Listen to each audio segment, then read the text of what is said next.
నమస్తే. ఇన్నాళ్ళు నన్ను సపోర్ట్ చేస్తూ, ఎంకరేజ్ చేస్తూ మీ ప్రేమని నాకు అందిస్తున్న ప్రతి ఒక్కరికి కృతజ్ఞతలు.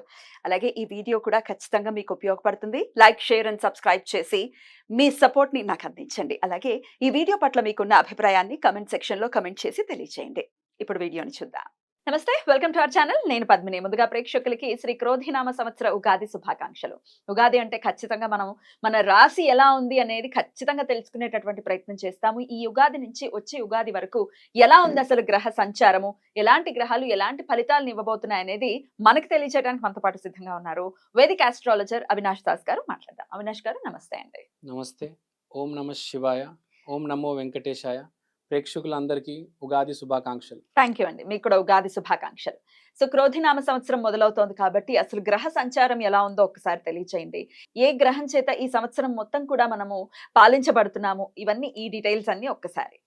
ఈ సంవత్సరము క్రోధినామ సంవత్సరము, రాజువు కుజుడు, మంత్రి శని. కాబట్టి ఈసారి మంత్రి శని బాగా మంచి స్ట్రాంగ్ పొజిషన్లో ఉన్నారు. అందుకనే మనం చూస్తున్నాము ఈసారి ఎవరెవరైతే తప్పులు చేశారో వాళ్ళందరూ జైలుకి వెళ్ళడం కూడా జరుగుతుంది. చాలా మంది పొలిటీషియన్స్ కూడా వెళ్ళారు. సో ఈ సంవత్సరం శని ఎవరిని వదలరు.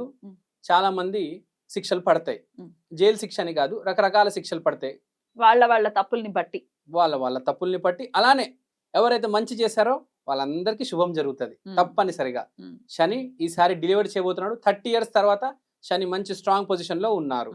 తర్వాత కుజుడు ఈ సంవత్సరానికి రాజువు కాబట్టి ఈ సంవత్సరం మనము చూడేది చాలా రిఫార్మ్స్ ఉంటాయి. బేసిక్ గా రియల్ ఎస్టేట్ రంగంలో చాలా రిఫార్మ్స్ ఉంటాయి. అగ్రికల్చర్ సెక్టర్ లో చాలా రిఫార్మ్స్ ఉంటాయి. ట్రాఫిక్ రూల్స్ మారిపోతాయి. ఇప్పుడులాగా ఉండదు. మీరు ఇష్టం వచ్చినట్టు వెళ్ళడము, helmet rules, drunk and drive rules, triple writing, ఈ రూల్స్ అన్ని మారిపోతాయి. ఇప్పుడు మనం చూసాము నిన్ననే చట్టం వచ్చింది. 1st July నుంచి కొత్త చట్టం ఇంప్లిమెంట్ చేస్తున్నారు.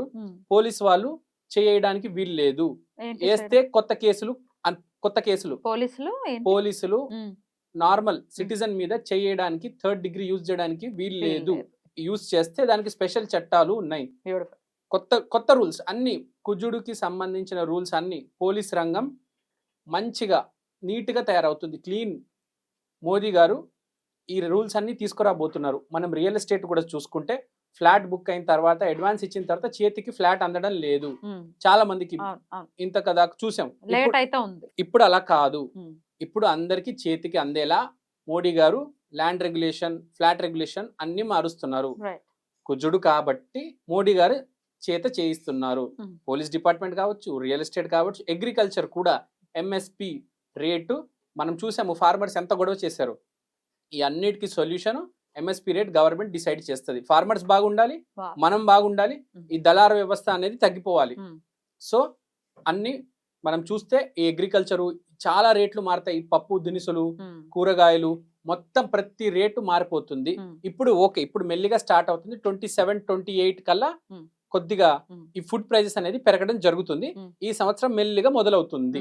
ప్రైజెస్ అనేవి కొంచెం ఇంక్రీజ్ అవుతాయి. అయితే దేశ కాలమాన పరిస్థితుల గురించి మాట్లాడుకుంటే ఎలక్షన్స్ రాబోతున్నాయి. ఇటు ఆంధ్రాలో వస్తున్నాయి, తెలంగాణలో ఎంపీ ఎలక్షన్స్ ఉన్నాయి, అలాగే సెంట్రల్ ఎలక్షన్స్ కూడా రాబోతున్నాయి. ఎట్లాంటి ప్రభావం చూపించబోతుంది క్రోధినామ సంవత్సరం? క్రోధినామ సంవత్సరం కాబట్టి ఎలక్షన్ చాలా వేడిగా జరుగుతుంది. మనం చూసుకుంటే కుజుడు ఈసారి రాజు కాబట్టి సనాతన ధర్మం పరిపాలిస్తుంది. అంటే సింపుల్ గా సెంటర్ లో మోడీ గారు విన్ అవుతారు. మళ్ళీ మోదీ గారు వస్తారు. 100% గ్యారంటీ. ఇక్కడ మన ఆంధ్రాలో నేను చెప్పకూడదు. ఇప్పుడు డైరెక్ట్ గా చెప్పకూడదు. అంటే నేను సెంట్రల్ చెప్పినప్పుడు ఆంధ్రాలో ఎందుకు చెప్పకూడదు? ఆంధ్రాలో చెప్పకూడదు. ఇప్పుడు నేను చెప్తాను, ఒక విషయం చెప్తానండి. పరిస్థితి బట్టి ఉంటది. ఇప్పుడు మోడీ గారికి ఎదురు రాహుల్ గాంధీ గారు ఉన్నారు. అతను పెద్ద, అతని జాతకంలో బలం లేదు. మీరు ఆస్ట్రాలజీ ప్రకారం చెప్పట్లేదు, మనుషుల ప్రకారం చెప్తున్నారా లేకపోతే ఆస్ట్రాలజీ ప్రకారం చెప్తున్నాను. ఆస్ట్రాలజీ ప్రకారమే చెప్పండి. మరి ఇప్పుడు నరేంద్ర మోడీ గారిది అనురాధ నక్షత్రం. అనురాధ నక్షత్రం అంటే స్టార్ ఆఫ్ సక్సెస్. అతని ఎదురుగా రాహుల్ గాంధీ గారు ఉన్నారు. అతని జాతకం చాలా వీక్, అతను నుంచో లేరు. కానీ ఆంధ్రప్రదేశ్ లో పరిస్థితి ఎలా ఉందంటే జగన్ గారి పరిస్థితి బాగుంది. చూసుకుంటే అందరూ కేసీఆర్ గారు అని చెప్పారు, కానీ వచ్చింది రేవంత్ రెడ్డి. సో పరిస్థితి బట్టి, కాలమాన పరిస్థితులు బట్టి ఏదైనా నిర్ణయం అనేది జరుగుతుంది. నేనైతే 51% జగన్ గారు అని చెప్తాను, 49% పవన్ కళ్యాణ్ గారు ప్లస్ చంద్రబాబు సరైన దారిలో వెళ్తే వాళ్ళు వస్తారు అని చెప్తాను. సేఫ్ గేమ్ ఆడుతున్నారా? Safe game ఆడట్లేదండి.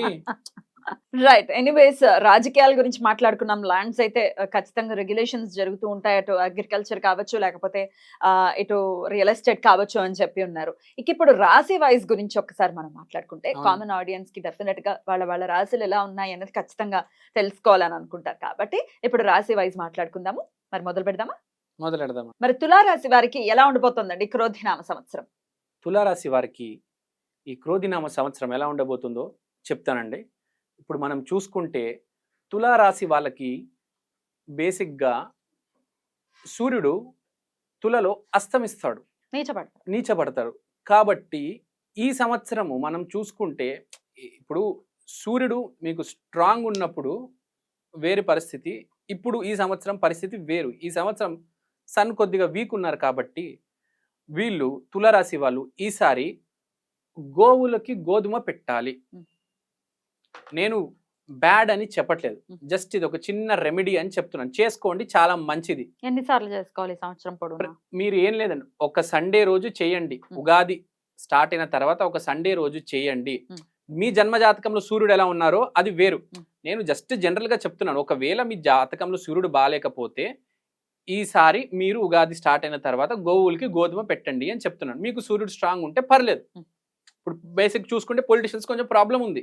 అందుకనే శని స్ట్రాంగ్ ఉన్నాడు, కొంచెం సూర్యుడు వీక్ ఉన్నాడు కాబట్టి ఈసారి కొంచెం మీరు గోవులకి గోధుమ పెడితే చాలా మంచిది. నెక్స్ట్ తులారాశి, ఇది చెప్పాను నేను రాశి గురించి, ఐ మీన్ తులా లగ్నం గురించి చెప్పాను. ఇప్పుడు గ్రహ పరిస్థితి తులారాశికి చూస్తే తులారాశి వారికి ఈసారి కేతువు స్పిరిచువాలిటీ చూపిస్తారు, మంచి దారిలో తీసుకెళ్తారు, మంచి ఆలోచనలు వస్తాయి.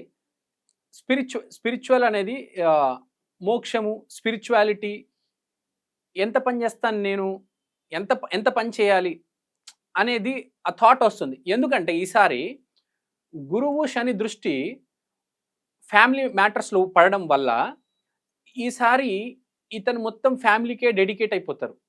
సో ఫ్యామిలీకి డెడికేట్ అయిపోవడం వల్ల సో ఏం జరుగుతుందంటే మా ఫ్యామిలీ బాగుండాలి, ఫ్యామిలీ మ్యాటర్స్లోనే ఇన్వాల్వ్ ఉండాలి, ఫ్యామిలీ కోసం ఏదో ఈసారి చాలా పెద్ద స్టెప్ తీసుకొని ఫ్యామిలీ కోసం మంచి చేయబోతున్నారు. ఫ్యామిలీ వెల్త్, ఫ్యామిలీకి ఒక ప్రాపర్టీ, మొత్తం ఫ్యామిలీ కోసమే చేయబోతున్నారు ఇతను. So this year he's going to, అంటే తులారాశి వ్యక్తి అతని ఫ్యామిలీని చూసుకుంటారు చాలా బాగా. ఫ్యామిలీ మ్యాన్ గా ఉండబోతున్నారు. రెస్పాన్సిబిలిటీస్ అన్ని తీసుకొని, ప్రతి సంవత్సరం రెస్పాన్సిబిలిటీస్ తీసుకోవడం వేరు. ఈ సంవత్సరం అతను బ్యాంక్ బ్యాలెన్స్ కావచ్చు, ప్రాపర్టీ కావచ్చు, ఫ్యామిలీ కోసం చేసి పెట్టి ఉంటారు. సో ఇది ఒక పాయింట్. శని 5వ ఇంట్లో, గురువు 8వ ఇంట్లో ఉండడం వల్ల ఏం జరుగుతుందంటే ఇప్పుడు మనం చూసింది, నేను చెప్పింది 2వ ఇల్లు ప్లస్ 12వ ఇల్లు గురించి. ఇప్పుడు మనం శని ఇంకా గురువు గురించి చూసుకుంటే ఏం జరుగుతుందంటే శని వల్ల చాలా ఆర్గనైజ్ గా రెడీ అవుతారు. ఇంకోటి శని 5వ ఇంట్లో ఉండడం అనేది ఎలా ఉంటుందంటే కొంచెం స్టబర్న్ గా ఉంటారు. ఈసారి ఇంటెలిజెన్స్, తెలివితేటలు అనేవి చాలా స్టబర్న్ గా ఉంటారు. అంటే నేను ఇదే చేస్తాను, ఈ సంవత్సరం ఇదే చేయబోతున్నాను, ఇదే చేస్తాను అంతే, మా ఫ్యామిలీ కోసం నేను నిలబడబోతున్నాను. Stubborn in a positive way. I mean he has a controlled aggression. Like how cricketers play, out అవ్వకుండా చాలా జాగ్రత్తగా రన్స్ కొడుతూ ఉంటారు, కానీ అవుట్ అవ్వరు, ఆడుతూ ఉంటారు టీం కోసం. ఇలానే ఈసారి మనిషి వాళ్ళ ఫ్యామిలీ కోసం బ్యాటింగ్ చేయబోతున్నారు. రైట్, అది శని ఇచ్చేటటువంటి రిజల్ట్. 8th హౌస్ లో మరి జూపిటర్, 8th హౌస్ లో Jupiter is very simple. 8th house is in laws. So in laws తో రిలేషన్స్ చాలా బాగుంటాయి. అండ్ హీస్, ఇప్పుడు మనం 12th హౌస్ లో కేతు కాబట్టి ఇక్కడ 8th హౌస్ లో గురువు కనెక్ట్ అవుతుంది. ఎందుకంటే స్పిరిచువాలిటీ కనెక్ట్ అయినప్పుడు అకల్ట్ సైన్సెస్ కొంచెం ముందుకు వస్తుంది. So using occult sciences, so ఈ పూజలు, ఈ అకల్ట్ సైన్సెస్ ఇవన్నీ కనెక్ట్ అయ్యి దేవుడు అనేది ఎంత డెప్త్ లో మనం తీసుకెళ్లాలో మన లోపల, దానివల్ల స్పిరిచువల్ నాలెడ్జ్ పెరిగి హ్యాపీగా ఉండడం జరుగుతుంది. So he's balancing both.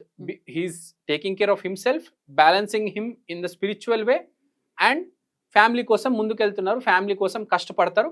And most important, చాలా స్టబర్న్ గా ఉంటారు. ఈ స్టబర్నెస్ డిస్టర్బ్ చేయడానికి నేను చెప్పినట్టు సూర్యుడు కొంచెం ట్రై చేస్తారు కాబట్టి మర్చిపోకుండా గోవులకి గోధుమ పెట్టాలి. ఈ సంవత్సరం అతను కింద మీద పడి ఫ్యామిలీని సెటిల్ చేస్తారు, నెక్స్ట్ లెవెల్కి తీసుకెళ్తారు. కానీ ఈ సూర్యుడు కొంచెం ఇబ్బంది పెట్టే గోవులకి గోధుమ పెట్టండి, ఏం భయపడాల్సిన అవసరం లేదు. జాతకం చాలా బాగుంది, 95% చాలా బాగుంది. ఆ 5% మీరు గోవులకి గోధుమ పెట్టండి. దైవారాధన దైవారాధన ఈసారి వీళ్ళు సూర్య నమస్కారాలు చేసుకుంటే చాలా మంచిది. Hmm. అలా కృష్ణుడు వారి గుడికి వెళ్తే కూడా చాలా మంచిది. Right. ఈ 2 చేసుకోవాలి. సండే రోజు సూర్య నమస్కారాలు చేసుకుంటే చాలా మంచిది. చాలా మంచి సంవత్సరం, చాలా బాగా కలిసి వస్తుంది. ఇంకోటి వీళ్ళ హెల్త్ కూడా ఈ సంవత్సరం బాగానే ఉంటది. No need to take Right. Tension. Hmm. Everything is going to be fine. Beautiful అండి, చాలా చక్కగా వివరించారు. 95% తులారాశి వారికి క్రోధినామ సంవత్సరం మంచి రిజల్ట్స్ ఇస్తోంది అని చెప్తున్నారు. కాబట్టి thank you so very much అండి. ఇక నెక్స్ట్ ఎపిసోడ్ లో వృశ్చిక రాశి గురించి మాట్లాడుకుందాం. నమస్తే.